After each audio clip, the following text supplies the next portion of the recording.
ओम शांति। 31/7/2026 प्यारे बाप दादाजी के मधुर महावाक्य। मीठे बच्चे, शिव बाबा को ये भी लालसा नहीं कि बच्चे बड़े होंगे तो हमारी सेवा करेंगे। वे कभी बूढ़ा होता नहीं, बाबा कभी बूढ़ा होता नहीं। जो बाबा को लालसा रहे।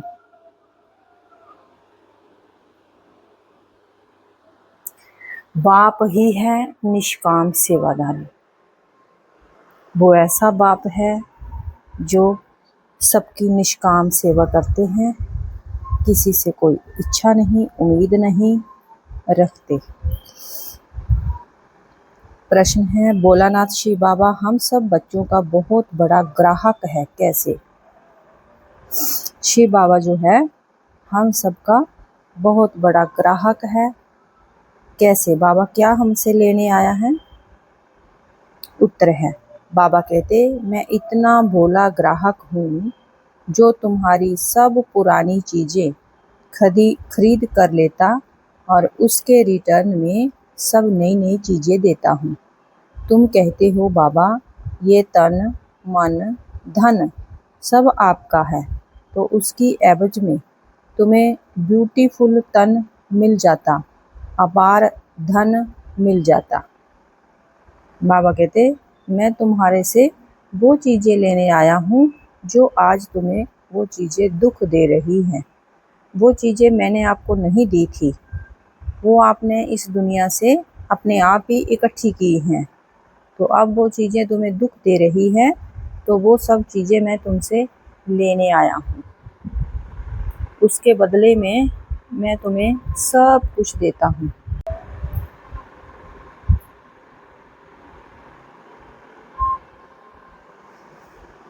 गीत है, भोलेनाथ से निराला और कोई नहीं। ओम शांति। ये भक्ति मार्ग में गीत गाते हैं। जो भी गीत हैं सब भक्ति मार्ग के हैं। उनका भी अर्थ बाप समझाते हैं, बच्चे भी समझ जाते हैं कि भोलानाथ किसको कहा जाता। देवताओं को भोलानाथ नहीं कहेंगे। गाया हुआ है, सुदामा ने 2 मुट्ठी अन्न की दी तो महल मिल गए, है ना। तो देने वाला कितना भोला है, तो भी कितने समय के लिए दिया, कितने समय के लिए, कोई एक जन्म के लिए नहीं दिया। शिव बाबा हमें 21 जन्म के लिए देता है। तो सुदामा माना गरीब, तो बाबा कहते हैं सब मेरे बच्चे कौन हैं? गरीब हैं। ये भारत क्या है? गरीब है। तो मैं गरीबी के बीच में आता हूँ और तुम बच्चों को 21 जन्म के लिए मैं सोने के महल स्वर्ग के सुख दे जाता हूँ। अब बच्चे समझते हैं कि बाप आकर के भारतवासियों को बरोबर हीरे जवाहरातों के महल देते हैं। किसकी एवज में देते हैं? बच्चे कहते हैं बाबा ये तन मन धन सब आपका है, इसके बदले में बाबा हमें सोने के महल हीरे जवाहरातों के महल देते हैं। पहले हम उसको अपना तन मन धन दें, उसके बदले में फिर बाबा हमें देता है। आपका ही ये दिया हुआ है। किसी को बच्चा पैदा हुआ तो कहते हैं कि भगवान ने दिया। धन के लिए भी कहते हैं कि भगवान ने दिया। कहने वाला कौन है अंदर? आत्मा। भगवान अर्थात बाप ने दिया। किसको? आत्मा को। तो बाप कहते हैं सब कुछ तुमको अब देना होगा। जो मैंने दिया अब तुम्हें सब कुछ मेरे को वापस देना होगा। तो उसकी एवज में हम तुमको बहुत ब्यूटीफुल तन ट्रांसफ़र कर देंगे, अपार धन देंगे। लेकिन किसको देंगे? जरूर अपने बच्चों को देंगे, जो बाबा कहते मेरी श्रीमत पर चलेंगे। लौकिक बाप से अल्पकाल के लिए धन मिला है, बेहद का बाप हमको बेहद का वर्षा देंगे। बाप समझाते हैं ज्ञान और भक्ति में दिन रात का फर्क है। भक्ति अल्पकाल के लिए, भक्ति करो तो अल्पकाल के लिए उसका फल मिलता। धन है तो सुख है। धन के बिगर मनुष्य कितने दुखी होते हैं। बच्चे जानते हैं बाबा हमको अथाह धन देते हैं, इसलिए खुशी होती है। सुख धाम में तो सुख की कोई कमी नहीं है। तो अभी संगम युग पर बाबा हमें कौन सा धन दे रहा? ज्ञान का धन। जितना हम ज्ञान का धन बाबा का सुनेंगे, धारण करेंगे, यही धन, ज्ञान का धन ही सतयुग में फिर दूसरा धन बनेगा। अनेक जन्म फिर हमें दूसरा धन मिलता रहेगा। लेकिन संगम युग पर बाबा ने ज्ञान का धन दिया। इसी धन से दूसरा धन बढ़ना है, इसलिए ज्ञान के धन से भरपूर होना है। सुख धाम में सुख की कोई कमी नहीं। हर एक को अपनी अपनी राजधानी है। उसको कहा जाता पवित्र गृहस्थ आश्रम। तो बाप कितना भोला है, क्या लेते हैं और क्या देते हैं।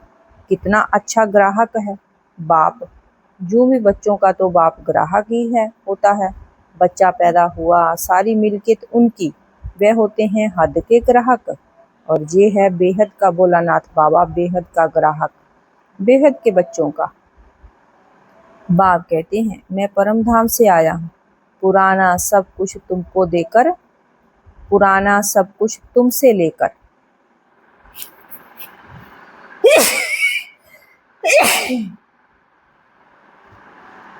बाबा कहते पुराना सब कुछ तुमसे लेकर नई दुनिया में तुमको सब कुछ देता हूँ। इसलिए दाता कहा जाता है। दाता भी इन जैसा और कोई नहीं। निष्काम सेवा करते हैं। बाप कहते हैं मैं निष्कामी हूँ, मेरे को कोई भी लालसा नहीं। ऐसे तो नहीं कहता हूँ कि बच्चों का काम है बूढ़े बाप की संभाल करना, क्योंकि हमने तुम्हारी संभाल की। नहीं, ये कायदा होता है बाप बूढ़ा हो तो बच्चे उनकी संभाल करें। ये बाप तो कभी बूढ़ा होता नहीं है, सदैव जवान रहता है। आत्मा कभी बूढ़ी होती नहीं है, ये तो जानते हो। लौकिक बाप बच्चों में उम्मीद रखते हैं कि हम बूढ़ा होगा तो बच्चे हमारी सेवा करेंगे। बल सब कुछ बच्चों को दे देता है, फिर भी सेवा तो होती है। ये शिव बाबा कहता मैं हूँ ही अभोगता, मैं कभी खाता ही नहीं हूँ, मैं आता ही हूँ सिर्फ बच्चों को ज्ञान देने। सुप्रीम रूहों को बैठ समझाते हैं। रूह ही सुनती है, हर एक बात रूह करती है। संस्कार भी रूह ले जाती, जिसके आधार पर शरीर मिलता। जहाँ मनुष्यों की अनेक मतें हैं। कोई कहते हैं रूह ही परमात्मा ठहरी, उनको कुछ भी लेप शेप नहीं लगता, आत्मा निर्लेप कह देते।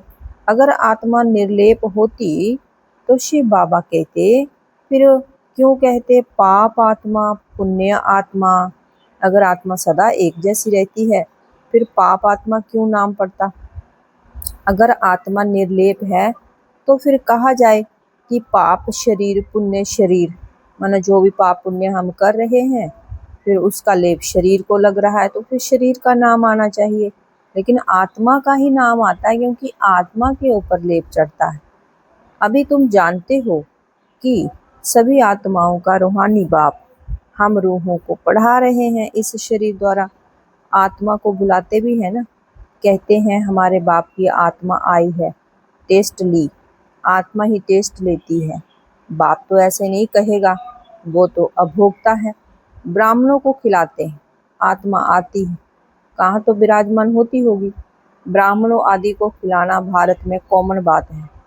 आत्मा को बुलाते हैं, उनसे पूछते हैं, फिर कई बातें उनकी सच्ची भी निकलती है।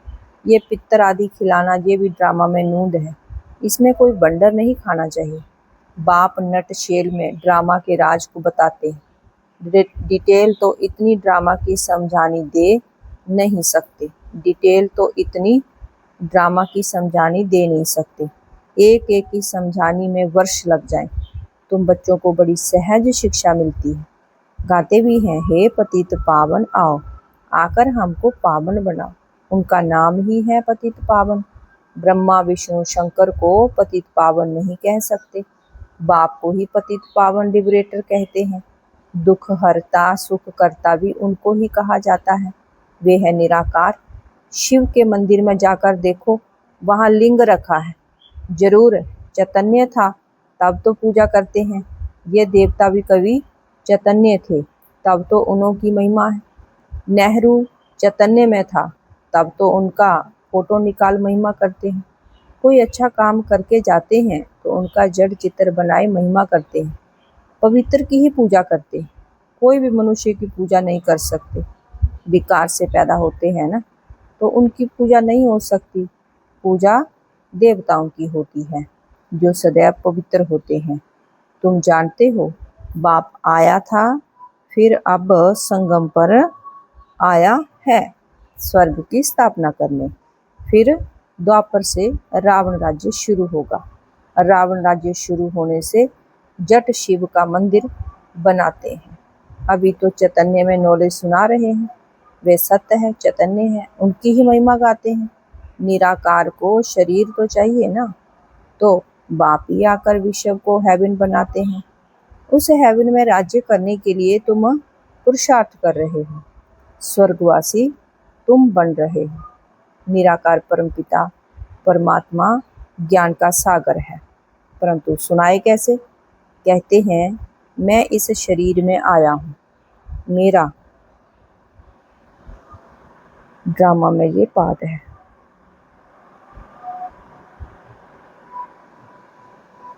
मैं प्रकृति का आधार लेता हूँ।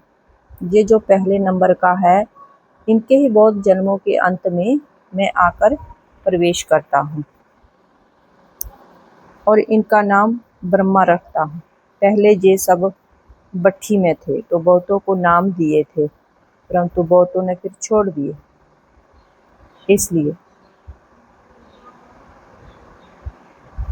नाम रखने से क्या फायदा? तुम वे नाम देखो तो बंडर खाओ। एक ही साथ सब इकट्ठे कितने रमणीक नाम आए। संदेशी नाम ले आती थी, वे लिस्ट में जरूर रखनी चाहिए। सन्यासी भी जब सन्यास करते हैं तो उनका भी नाम बदल जाता है। घर बार छोड़ देते हैं। तुम छोड़ते नहीं हो, तुम ब्रह्मा के आकर बनते हो, शिव के तो हो ही। तुम कहते ही हो बाप दादा। सन्यासियों का ऐसे नहीं होता, बल नाम बदलते हैं, परंतु बाप दादा नहीं मिलता, उनको सिर्फ गुरु मिलता है। हठ योगी हद के सन्यासी और राज योगी बेहद के सन्यासी में रात दिन का फर्क है। गाया जाता है ज्ञान, भक्ति और वैराग्य। उनको भी वैराग्य है, परंतु उनका गर्वार से ही। तुमको सारी दुनिया से वैराग्य है। उनको पता ही नहीं कि सृष्टि अब बदलनी है। तुम्हारा तो बेहद का वैराग्य है। ये सृष्टि खलास होनी है, तुम्हारे लिए नई दुनिया बन रही, वहाँ जाना है, परंतु पावन होने के बिगर वहाँ कोई जा नहीं सकता है। दिल में जचता है बरोबर नई दुनिया में देवी देवताओं का राज्य था जो बाप अवस्थापन करते हैं। तुम जानते हो शिव बाबा को याद करने से हम पुण्य आत्मा बन जाएंगे। है बड़ा सहज, परंतु जाल भूल जाती है। भक्ति मार्ग की रस्म रिवाज बिल्कुल ही अलग है। वापिस अपने घर तो कोई जा नहीं सकता। पुनर्जन्म सबको जरूर लेना है। घर जाने का समय एक ही है। फलाना मोक्ष को प्राप्त हुआ, ये तो गोकोड़ा है। बाप कहते हैं कोई भी आत्मा बीच से वापिस नहीं जा सकती, नहीं तो सारा खेल बिगड़ जाए। हर एक को सतो रजो तमो में जरूर आना है। मोक्ष के लिए तो बहुत आते हैं, समझाया जाता है, मोक्ष होता नहीं। ये तो अनादि बना बनाया ड्रामा है, वे कभी बदली नहीं हो सकता। मक्खी जहाँ से पास हो फिर 5000 वर्ष बाद ऐसे ही पास होगी। ये तो जानते हैं बाबा कितना भोला है। पतित पावन बाप अपने परम धाम से आते हैं पाड़ बजाने। वही समझाते हैं ये ड्रामा कैसे बना हुआ है, इसमें मुख्य कौन कौन है। जैसे कहते हैं ना कि सबसे शाहूकार कौन है इस दुनिया में, उसमें नंबरवार नाम निकलते हैं। तुम जानते हो सबसे शाहूकार कौन है, वे कहेंगे अमेरिका, परंतु तुम जानते हो कि स्वर्ग में सबसे शाहूकार तो ये लक्ष्मी नारायण बनते हैं। तुम पुरुषार्थ करते हो भविष्य के लिए, सबसे बड़ा शाहूकार बनने के लिए। ये एक रेस है। इन लक्ष्मी नारायण जैसा शाहूकार कोई होगा? अल्लाह अवल दीन की भी स्टोरी बनाते हैं। क्या स्टोरी बनाते हैं? ठक्का करने से कुबेर का खजाना मिल गया। बहुत किस्म किस्म के नाटक बनाते हैं। अभी तुम्हारी बुद्धि में ये शरीर छोड़ स्वर्ग में जाएंगे, हमको कारून का खजाना मिलेगा। बाबा कहते हैं मुझे याद करने से माया एकदम भाग जाएगी। बाप को याद नहीं करते तो माया फिर तंग करती है। कहते हैं बाबा हमको माया के बहुत तूफान आते हैं। अच्छा, बाप को बहुत प्यार से याद करो तो तूफान उड़ जाएंगे। बाकी नाटक आदि बैठ बनाए हैं, बात है कुछ भी नहीं। बाप कितना सहज बताते हैं, सिर्फ बाप को याद करो तो तुम्हारे में जो अलाएं हैं वे निकल जाएंगी और कोई तकलीफ नहीं देते। आत्मा जो पवित्र सच्चा सोना थी वे अब जूठी बन गई है, फिर सच्ची बनेगी। इस जाद अग्नि से आग में डालने बगैर सोना पवित्र हो ना सके तो इसको भी जोग अग्नि कहते हैं। है याद की बात, वो लोग तो अनेक प्रकार के हठ योग सिखलाते हैं। तुमको तो बाप कहते हैं उठते बैठते याद करो। आसन आदि कहाँ तक तुम लगाएंगे? ये तो चलते फिरते काम करते याद में रहना है। बल बीमार हो तो जहाँ लेट कर भी बाप को याद कर सकते। शिव बाबा को याद करो और चक्कर फिराओ बस। उन्होंने फिर लिखा है, गंगा का तट हो अमृत मुख में हो। गंगा के किनारे तो गंगा जल ही मिलता है, इसलिए मनुष्य हरिद्वार में जाकर बैठते हैं। बाप तो कहते हैं तुम कहाँ भी बैठो, बल बीमार हो, सिर्फ बाप को याद करो, सुदर्शन चक्कर फिराते रहो, तब प्राण तन से निकले। ये प्रैक्टिस करनी पड़े। उस भक्ति मार्ग की बातों में और इस ज्ञान मार्ग की बातों में कितना दिन रात का फर्क है। बाप की याद से तुम स्वर्ग के मालिक बन जाएंगे। वे तो लड़ाई वालों को कहते हैं कि जो युद्ध के मैदान में मरेगा वह स्वर्ग में जाएगा। बाबा कहते वास्तव में युद्ध तो यही है जो अभी लगा है दुनिया में। इसके बीच में जो शिव बाबा को याद करे वो स्वर्ग में जाते। उन्होंने कौरवों पांडवों की लड़ाई दिखा दी। महाभारत लड़ाई हुई, फिर क्या हुआ कुछ भी नहीं जानते। रिजल्ट तो कोई दिखाई नहीं। बिल्कुल ये दुनिया घोर अंधियारे में है, कुछ भी समझते नहीं है, जो आया कहते रहते, इसलिए अज्ञान अंधियारा कहा जाता है। बाप फिर रोशनी करने आया है, उनको ज्ञान का सागर नॉलेजफुल कहा जाता। अभी तुमको भी सारा ज्ञान मिला है। वे है मूल वतन, जहाँ से तुम आत्माएं आई हो, जहाँ रहती थी पहले, उनको ब्रह्मांड भी कहा जाता है। जहाँ रुद्र यज्ञ रचते हैं तो बाप के साथ साथ तुम आत्माओं की भी पूजा करते हैं। इस दुनिया में जब लोग भक्ति करते हैं, रुद्र यज्ञ रचते हैं, तो शिव बाबा के साथ साथ हम आत्माओं को भी पूजा करते हैं, क्योंकि तुम बहुतों का कल्याण करते हो ना। बाप के साथ तुम भारत की खास और दुनिया की आम रूहानी सेवा करते हो, इसलिए बाप के साथ तुम बच्चों का भी पूजन होता है। अच्छा, मीठे मीठे सीखे हृदय बच्चों प्रति माता पिता बाप दादा का याद प्यार और गुड मॉर्निंग। रूहानी बाप की रूहानी बच्चों को नमस्ते। हम रूहानी बच्चों की रूहानी बाप दादाजी को दिल व जान सिक व प्रेम से याद प्यार। गुड मॉर्निंग बाबा, नमस्ते बाबा, ओम शांति बाबा, शुक्रिया बाबा जी। धारणा के लिए मुख्य सार। पहली पॉइंट, माया के तूफानों को भगाने के लिए बाप को बहुत बहुत प्यार से याद करना है। आत्मा को योग अग्नि से सच्चा सच्चा सोना बनाना है। दूसरी पॉइंट, बेहद का बैरागी बन इस पुरानी दुनिया को भूल जाना है। दुनिया बदल रही है, नई दुनिया में जाना है, इसलिए इस दुनिया से संन्यास ले लेना है। वरदान, कदम कदम पर सावधानी रखते हुए पद्मों की कमाई जमा करने वाले पद्मपति भव। बाप बच्चों को बहुत ऊंची स्टेज पर रहने की सावधानी दे रहे हैं, इसलिए अभी जरा भी गफलत करने का समय नहीं है। अब तो कदम कदम पर सावधानी रखते हुए कदम में पद्मों की कमाई करते पद्मपति बनो। जैसे नाम है पद्मपति भाग्यशाली, ऐसे कर्म भी हो। एक कदम भी पद्म की कमाई के बिगड़ ना हो जाए तो बहुत सोच समझ कर श्रीमत प्रमाण हर कदम उठाओ। श्रीमत में मन मत मिक्स नहीं करो। स्लोगन, मन को ऑर्डर प्रमाण चलाओ तो मन मना भव की स्थिति स्वतः रहेगी। मन को ऑर्डर प्रमाण चलाओ तो मन मना भव की स्थिति स्वतः रहेगी। अव्यक्त इशारा है। ज्वाला स्वरूप स्थिति में स्थित रह शक्तिशाली याद का अनुभव करो। याद को शक्तिशाली बनाने के लिए विस्तार में जाते सार की स्थिति का अभ्यास कम ना हो। विस्तार में सार भूल ना जाए। खाओ पियो सेवा करो, लेकिन न्यारेपन को नहीं भूलो। साधना अर्थात शक्तिशाली याद, निरंतर बाप के साथ दिल का संबंध। साधना इसको नहीं कहते कि सिर्फ योग में बैठ के, लेकिन जैसे शरीर से बैठते हो वैसे दिल, मन, बुद्धि एक बाप की तरफ, बाप के साथ साथ बैठ जाए। ऐसी एकाग्रता ही ज्वाला को प्रज्वलित करेगी। ओम शांति।